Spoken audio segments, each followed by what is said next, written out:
So we have just received a statement which Buckingham Palace says issued on behalf of Her Majesty the Queen.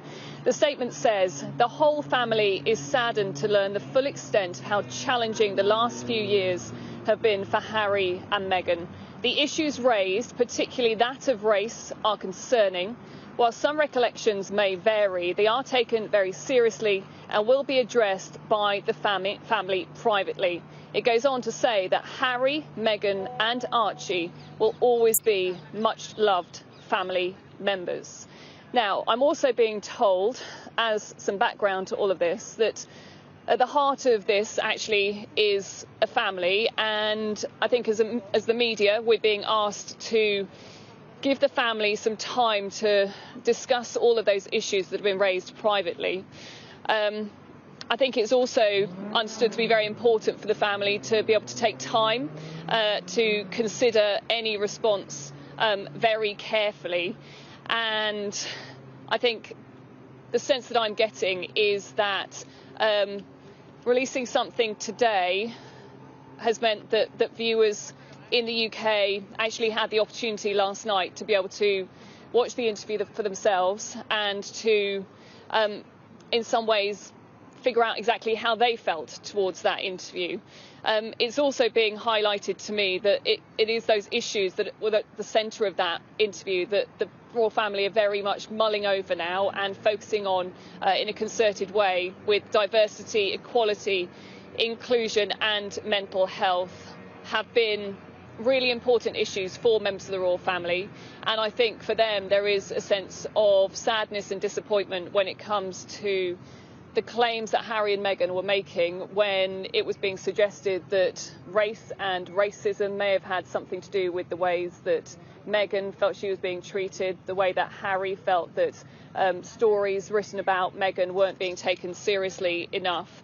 And also I think what the palace are also very keen to highlight is that those issues of diversity, mental health, inclusion and equality have been issues that the royal family for a number of years now have been focusing on when it comes to their important charity work, when it comes to the cornerstones really of what they do publicly when it comes to carrying out their royal duties. So I think it is worth us just recapping on the official statement that we have had, which has been issued on behalf of Her Majesty the Queen, in which she has said that the whole family is saddened to learn the full extent of how challenging the last few years have been for Harry and Meghan.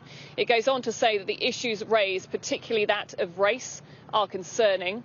While some recollections may vary, they're taken very seriously and will be addressed by the family privately. And she also says that Harry, Meghan and Archie will always be much loved family members. So there we have it. The palace finally officially commenting on that issue, on that interview that we saw from Harry and Meghan. And while it may have taken them some time, I think they wanted to make sure that, they put across again that message that Harry and Meghan, while they may have spoken out, while they may have been critical, they are still very much loved members of the family. Yeah, and I mean, Rhianna, a relatively low-key statement. They want to clearly take the heat out of this, or so it would seem. But the statement does say some recollections may vary. So I guess, they may be challenging some of the claims made in that interview.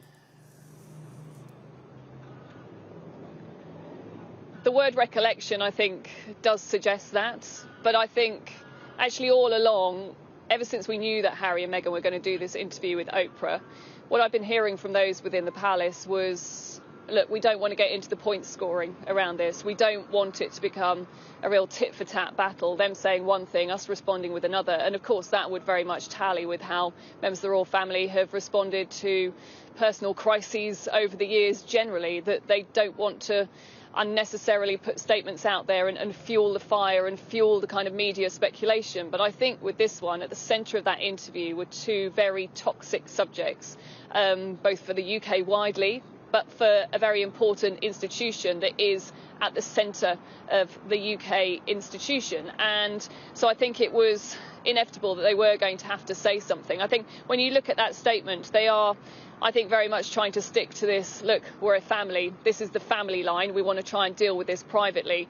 But yeah, you get the sense that behind the scenes there are going to be some quite difficult discussions, I suspect. And while, yeah, they talk about recollections may vary, they do say that it is being taken very seriously what Harry and Meghan have to say. But also, I think, and as we saw today with the Prince of Wales out and about at a pop-up vaccination centre, surrounded by people who were from the black and ethnic minority communities, and him speaking at that event saying, look, I really want to show my support and say how proud we all are to show the work that's been going on within those communities to encourage people to go forward to have the vaccination. And I think that's what the royal family will be hoping, is that actions speak louder than words in some ways, that they will continue to push forward when it comes to those issues related to diversity, inclusion, equality.